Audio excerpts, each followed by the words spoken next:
My fiancée told me her parents think I'm not good enough for her. The next day, I found out she'd already canceled our wedding behind my back. So I quietly cashed out half the money and disappeared. She wanted a break. I gave her one permanent and expensive. My name's Adrian Cole, 32, project manager, average guy with above average patience. 3 weeks ago, I was engaged to Lila Carson, 29, marketing executive, social butterfly, and the kind of woman who turned heads at every event. We'd been together 4 years, planning a spring wedding that was more her dream than mine.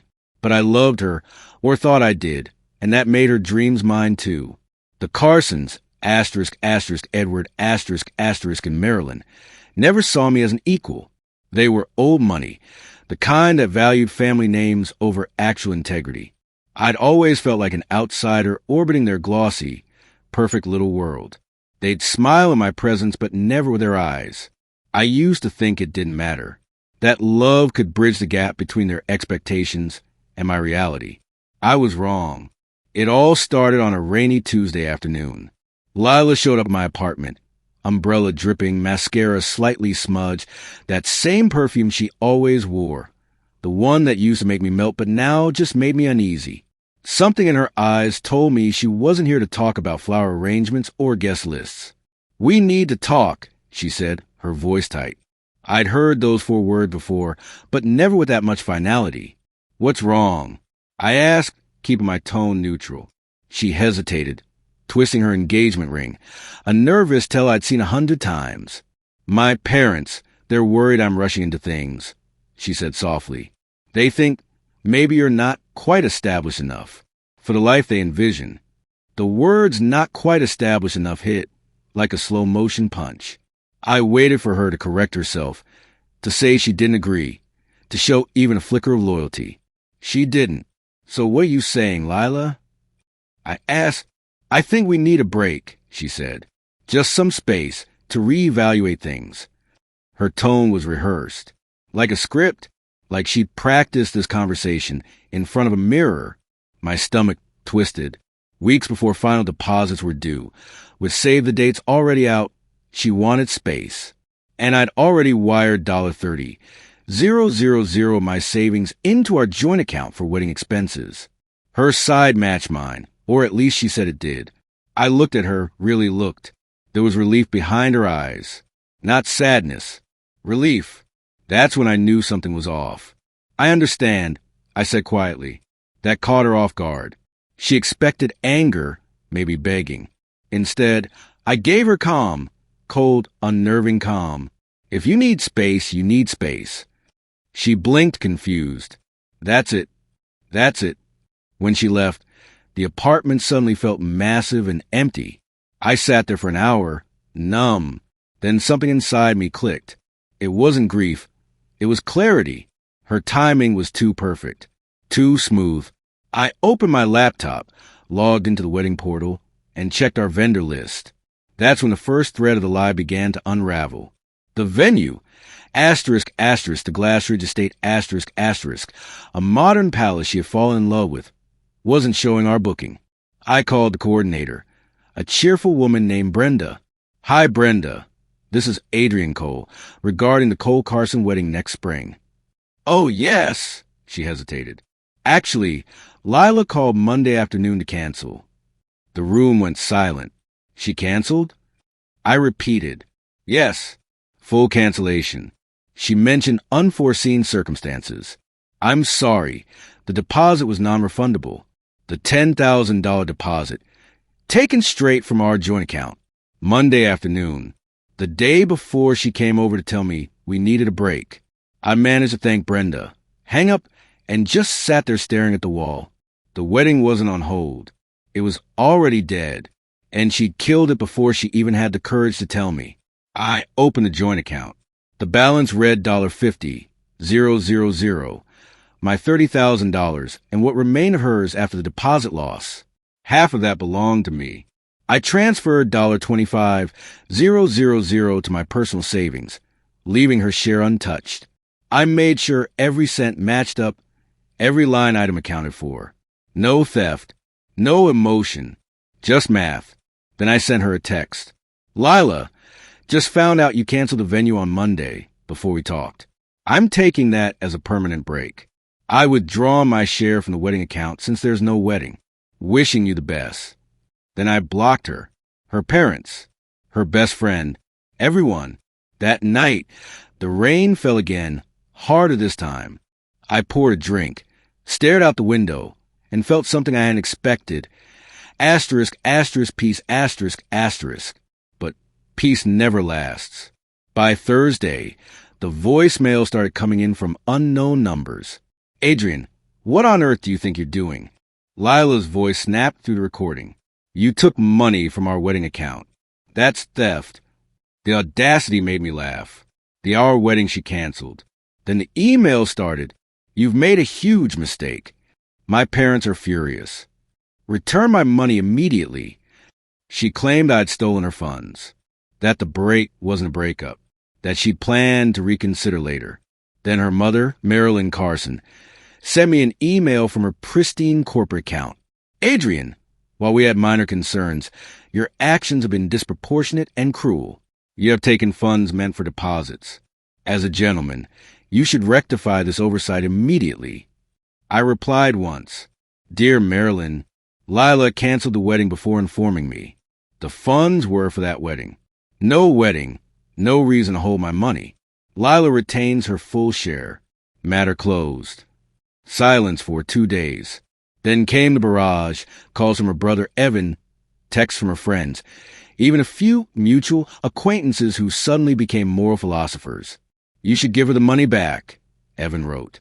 Be the bigger man. The bigger man doesn't lie, I thought, or cancel a wedding in secret. But I didn't respond. I just saved everything, screenshots, emails, voicemails.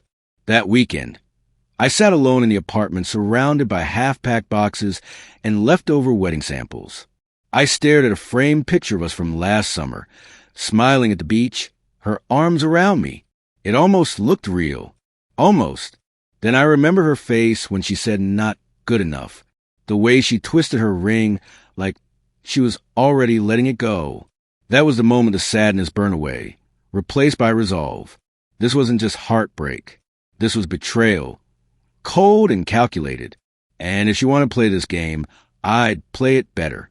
Not by yelling, not by fighting, but by taking everything she thought she could control and turning it into her own undoing. I wasn't going to destroy her.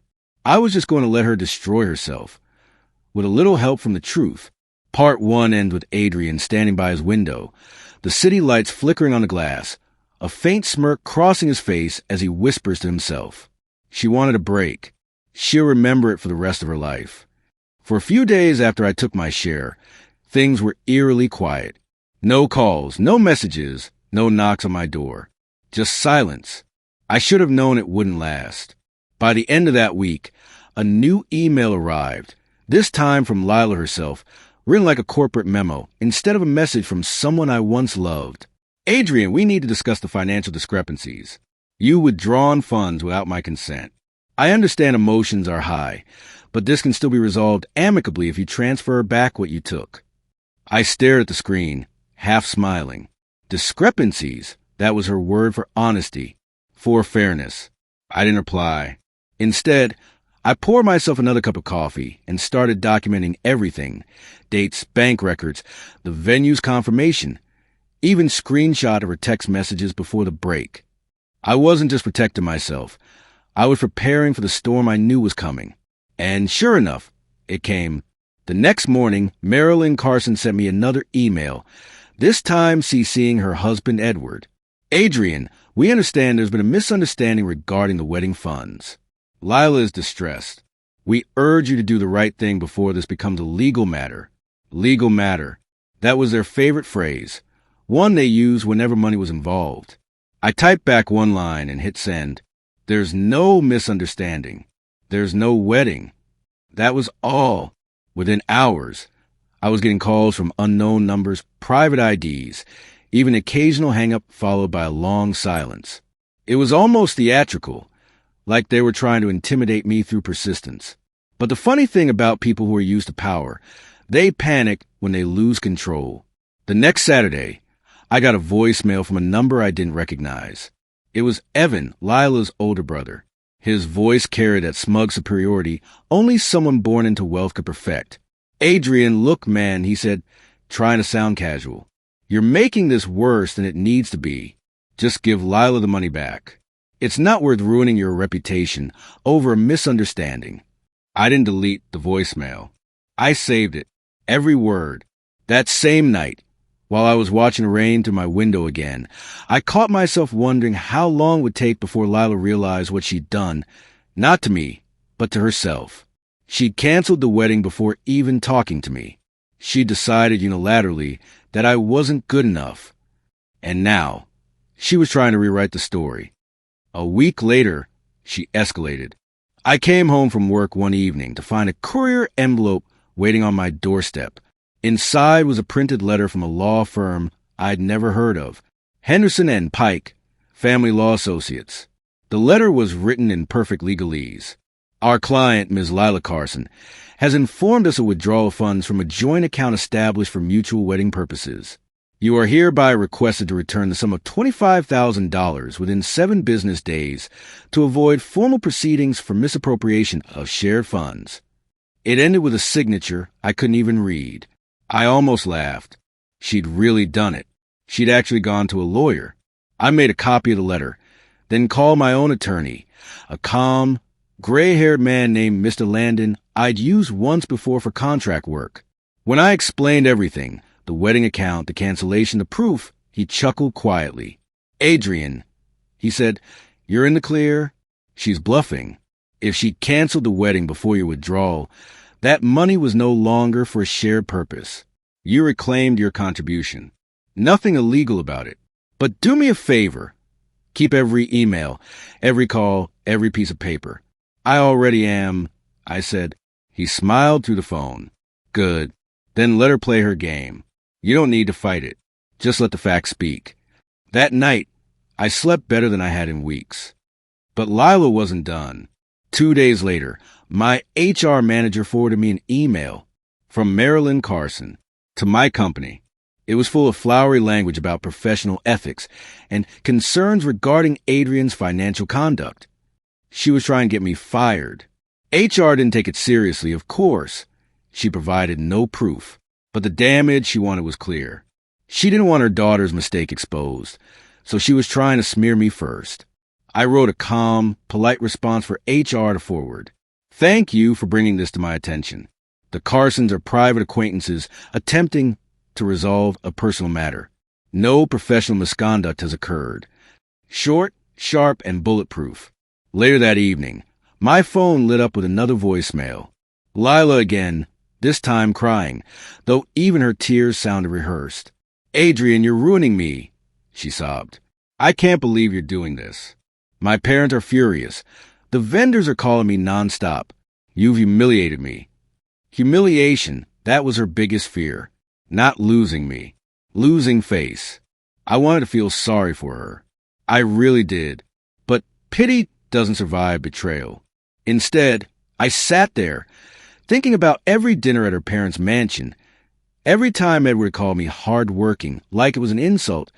Every time Marilyn had made suggestions about how I could be more ambitious. And now, they were the ones panicking, because for the first time, they couldn't control the narrative. By the 3rd week, Lila had begun posting cryptic things online.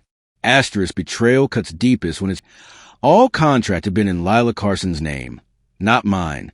One by one, I gathered digital copies and saved them into a folder titled Asterisk Insurance. Asterisk. By the time I was done, I had a complete timeline of her actions. Every date, every lie, every time stamp that proved she canceled everything before ever saying the words asterisk, we need a break. Asterisk. Then, something unexpected happened. Her brother Evan messaged me again, not angry this time, but desperate. Man, she's falling apart, he wrote. Mom's furious. Dad's talking about pulling her off the family payroll. She says you're destroying her life. I stared at the message for a while before replying. No, Evan. She destroyed her own life. I just stopped paying for it. I hit send, closed the chat, and leaned back. For the first time since that rainy Tuesday, I felt something like satisfaction. Not revenge yet, but the calm before it. The Carsons were unraveling. Lila's reputation, once spotless, was cracking under the weight of her own lies. And I hadn't even done anything.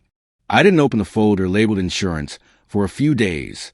Not because I was afraid, because I wanted them to believe they'd won. The Carsons thrived on perception. Their wealth, their influence, their reputation. They needed people to see them as untouchable.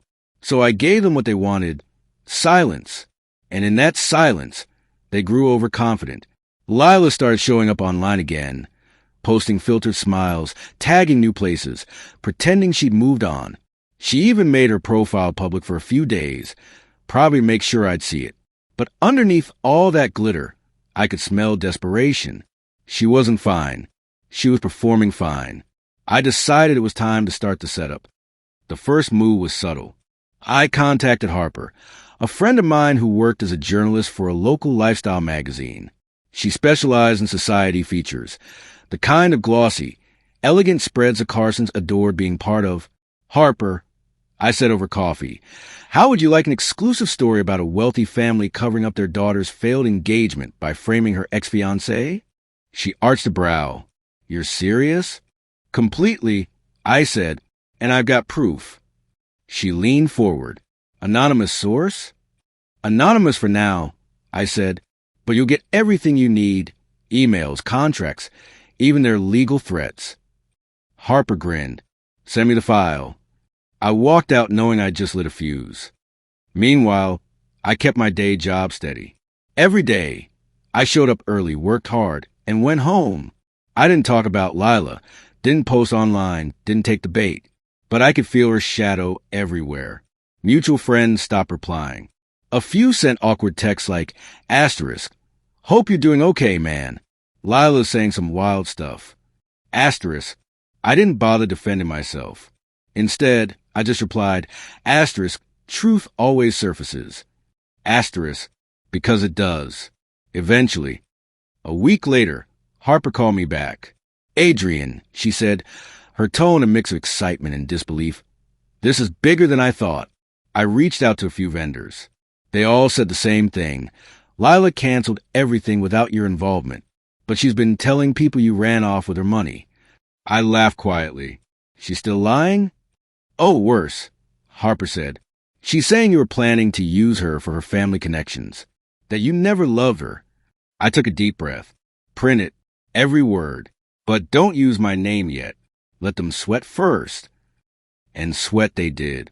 3 days after the piece dropped, an anonymous expose titled The Price of Perfection. When image becomes a prison, the Carson family name started trending locally.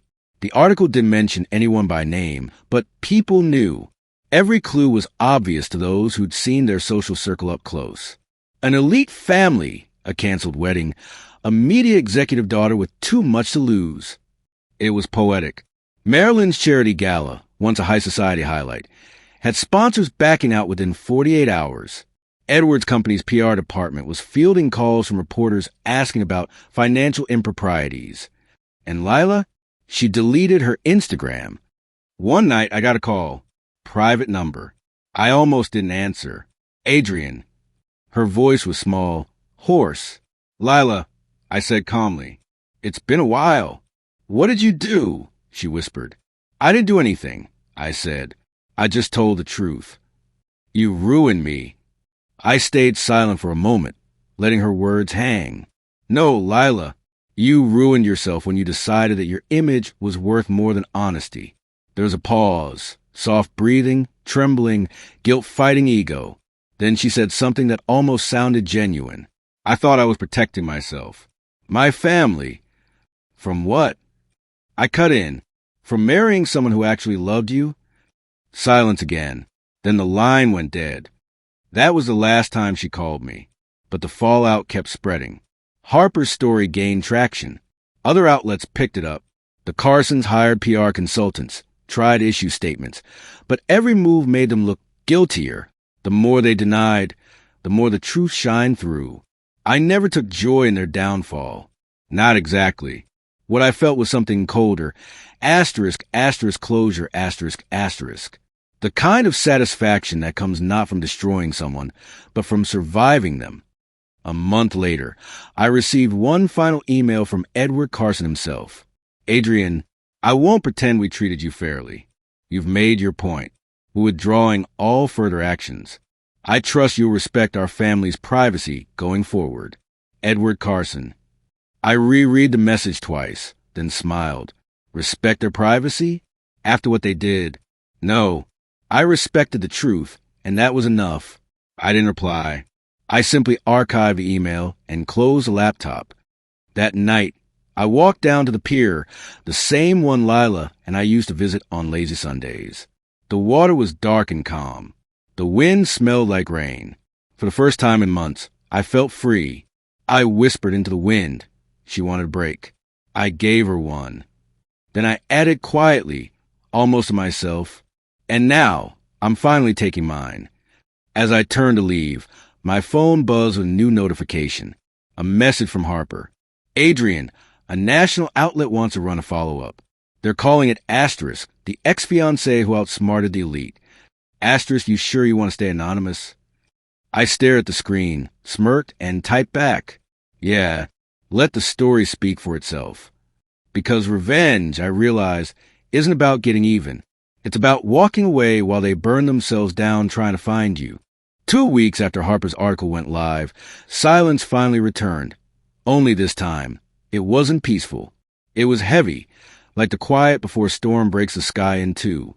The Carsons had gone underground. No posts, no public appearances. Even Edward's company's socials were on temporary pause for restructuring. But I knew better. They weren't rebuilding, they were bleeding.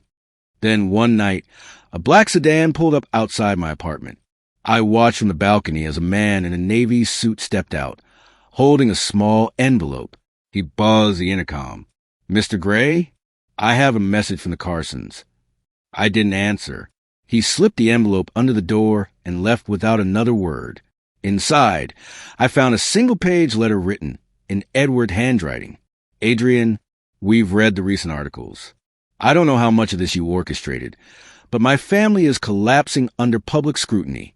Lila's career is over. She hasn't left the house in a week. If you still have a shred of compassion, stop this. You've made your point. Please, enough. For a moment, I just stared at the letter. My point? He thought this was about humiliation, about revenge for heartbreak. He didn't understand. It was never about revenge. It was about balance. When they decided I wasn't good enough, they'd stolen something more valuable than money or love. They'd stolen my dignity, and all I'd done was take it back. 3 nights later, Harper called again. Adrian, you might want to check the news. I pulled up the site. The headline hit like a lightning bolt. Edward Carson resigns amid family scandal and PR fallout. Below it, a smaller subheading. Asterisk, sources confirm internal misconduct, inquiry sparked by anonymous expose. Asterisk, Harper's voice was steady. Your story shook them harder than I expected. I didn't reply at first. I was staring at the photo beneath the headline. Edward, looking smaller than ever, walking away from a podium, no cameras flashing. Harper. I finally said, you didn't print anything illegal, right?